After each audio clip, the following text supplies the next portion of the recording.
Et si la solution à la crise venait de l'opposition congolaise, quelle stratégie doit-elle adopter?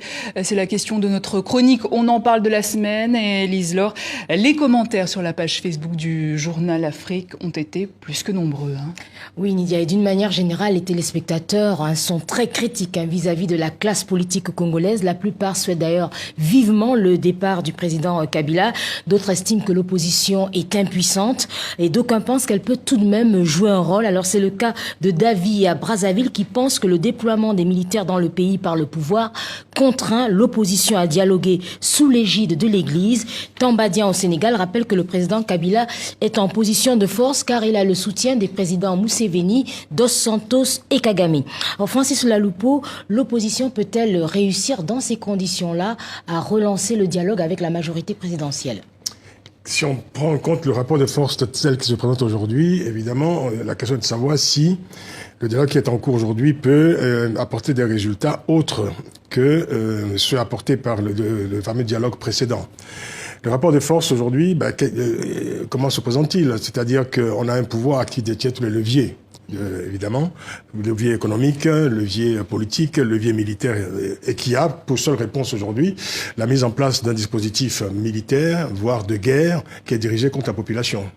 Donc il est évidemment aujourd'hui très difficile de savoir dans quelle mesure ce rapport de force pourrait être modifié, d'autant que l'objet du contentieux porte essentiellement sur le départ de Joseph Kabila au terme de son mandat. C'était hier, si je puis dire, c'était le 19 décembre.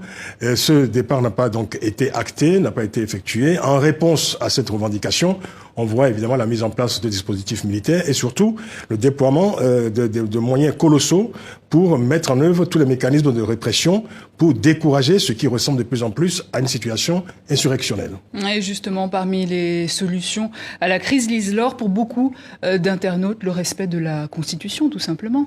Oui, c'est le cas de Moïse Akampala qui d'abord rejette tout dialogue. Pour lui, le président Kabila n'a pas voulu organiser les élections et conformément à la Constitution, c'est le président du Sénat, Kengo Wadondo, qui doit diriger la transition jusqu'à l'organisation de nouvelles élections. Alors Francis, est-ce qu'au regard de la situation, cette option vous paraît envisageable ? Je pense que cette option est beaucoup derrière nous, parce que évidemment, vous savez, l'opposition a fait des offres de compromis tout à fait intéressantes depuis quelques semaines, en actant le fait que les élections pouvaient être reportées, bien sûr, puisque évidemment à l'impossible nul n'est tenu. Il faut constater évidemment que les élections n'auront pas lieu en temps et en heure, mais l'opposition essayait de trouver un compromis en disant plutôt que de reporter sine die des élections vers 2018 sans date précise, l'opposition proposait que ces élections ait lieu en 2017, mais toujours avec cette conditionnalité qui est non négociable, c'est le départ de Joseph Kabila à la fin de son mandat. Or, il faut dire que du côté du pouvoir, cette conditionnalité, en tout cas le fait que Joseph Kabila reste au pouvoir, est aussi non négociable. Alors ce qui se passe aujourd'hui, c'est qu'on a quand même affaire à une situation très particulière, puisque la ligne rouge a été franchie, si on peut dire, le 19 décembre. Joseph Kabila est toujours en place. Donc on peut considérer, et ça, je dirais, c'est simplement, un constat purement matériel, presque scientifique. C'est qu'on a affaire aujourd'hui non plus à un chef d'État aux commandes de la RDC, mais à un putschiste aux commandes de la RDC. Ce n'est pas un jugement de valeur, c'est une réalité mécanique. Alors, autre solution proposée par nos internautes, la mobilisation de la population. Oui, Ahmed à Brazzaville souhaite en effet que des mouvements de désobéissance civile s'organisent et Richard à Kinshasa espère qu'un soulèvement populaire, comme au Burkina Faso, pourra s'organiser. Alors, est-ce qu'en RDC, les mouvements comme Lucha, Filimbi pourront, eux, renverser le président Kabila ? Je ne sais pas s'ils pourront renverser le président Kabila parce que nous avons affaire à un pouvoir qui est déterminé à conduire jusqu'au bout son scénario qu'il a mis en place depuis plusieurs mois, c'est-à-dire le prolongement d'un mandat et surtout un coup d'État qu'on appelle désormais le glissement électoral, avec sans obligation d'ailleurs de fixer une date précise pour des élections. Alors, le rapport de force va certainement s'intensifier dans les prochaines semaines. Et quelle forme vont prendre les revendications, ou plutôt les manifestations et cette situation insurrectionnelle que j'évoquais tout à l'heure, je ne le sais pas. En tout cas, le pouvoir est déterminé à répondre par la force et cela ressemble un peu au scénario qu'on a connu dans le pays voisin, le Burundi. C'est-à-dire que le pouvoir va répondre. On a déjà 20 morts en 24 heures, 20 morts, 200 arrestations, des procès, évidemment, à l'appel.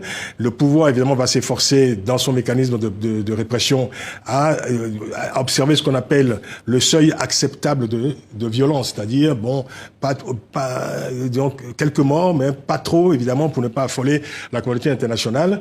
Et cette situation pourrait durer. Et en même temps, cette insurrection dont nous parlons pourrait prendre une forme plus larvée et se prolonger dans le temps.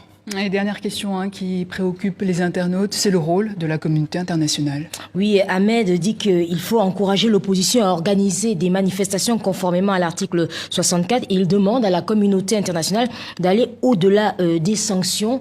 Est-ce que c'est possible? Qu'est-ce qu'elle peut faire en plus, cette communauté internationale? Que peut faire la communauté internationale pour la RDC? Elle est déjà très présente, vous le savez, avec la MONUSCO dans l'est de ce pays. Mais critiquée.